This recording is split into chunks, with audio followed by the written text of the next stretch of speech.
Simple, quiet and intentional living in Sigtuna, Sweden's oldest town. How to live a simple, quiet and intentional life. How to make sure we are always intellectually independent and acting with integrity. In early spring, it is easy to be harshly analytical and have a positive attitude. In early spring, the dust and darkness and oppressiveness of historical events and their lingering reminiscence are suddenly swept away. The sudden light clarifies our thoughts and ideas. I live here in Sigtuna, Sweden's oldest town. It is so fascinating to look at old maps from Sigtuna. 1,000 years ago, people probably walked the same footpaths in the forests and fields I walk today. And I think of the people who lived here and saw the same landscape I see today.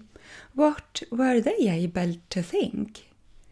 Did they feel free or oppressed? What was it like for a woman my age here in the Viking Age? What was daily life like for the most oppressed here in Sigtuna 1,000 years ago? Did they experience a vast inner freedom even when harshly oppressed? If they were less educated than I am, they might have been less burdened with methods and limiting beliefs from academia. But maybe they were just too exhausted, humiliated and hungry to be able to think and dream. Life is much better for me. I'm grateful for my freedom. But maybe I'm slowly losing my freedom. Maybe the mass surveillance of today, online and from cameras in houses, in public buildings and in the streets, the feeling of being in a panopticon will limit our courage to think and live to the fullest, even inside our own brains. We don't have to have our thoughts and opinions influenced by stories, novels and articles and documents written 1 year, 10 years or 10,000 years ago. Internally, we do not have to adhere to anything we don't agree to. Externally, of course, we have to adhere to the laws and regulations in the country we live in, even when we do not agree. But internally, we have a freedom so vast it is almost scary. Scary, like an enormous responsibility. It is scary not taking advantage of our most valuable resources. Internally, we have a freedom so vast to see clearly and to think beyond words and conceptual limitations, an immense uncolonized freedom for our new thoughts and ideas. Don't ever let anyone manipulate your interpretations of what you see and think. Don't let living humans manipulate you, and don't let texts, old or new, manipulate you. You are fine-tuned to understand yourself and the world you live in, and no one can make better interpretations of you and your surroundings' impact on you than you can yourself. Inner thoughts can contain so much more than words. Even if Aristotle, Shakespeare, a modern scientist, a poet, a writer, a friend or a relative have loving and good intentions, when they communicate with words and concepts, so much of what they intended to communicate gets lost. That's why you must trust your own thoughts and intuitions.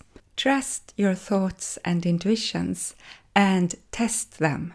I often misinterpret. I often make inaccurate conclusions. But my misinterpretations and inaccurate conclusions are my own, and the delightful process when I scrutinize them, when I test and analyze them, brings me closer and closer to a more insightful and more multidimensional understanding.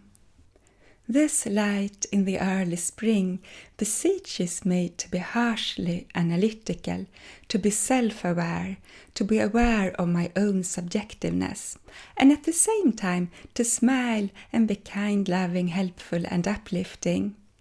If you respect yourself, you will get more respect from the people around you. And if you have a positive attitude to yourself, you will smile more and people will smile back to you. A positive attitude will give you more energy and more strength to perform better, and it will reinforce itself so that you become more insightful and alive. So, be strongly analytical, be strongly critical to yourself, to your own ideas and to others' ideas. And at the same time, keep a positive, smiling, helpful, uplifting, loving attitude. Being loving and helpful is not the opposite of being analytical and critical.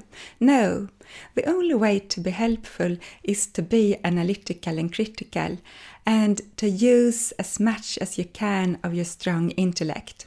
So, in conclusion, be analytical, be critical, be self-aware, be aware of your own subjectiveness, and at the same time, be smiling, be kind, be loving, be helpful, and be uplifting.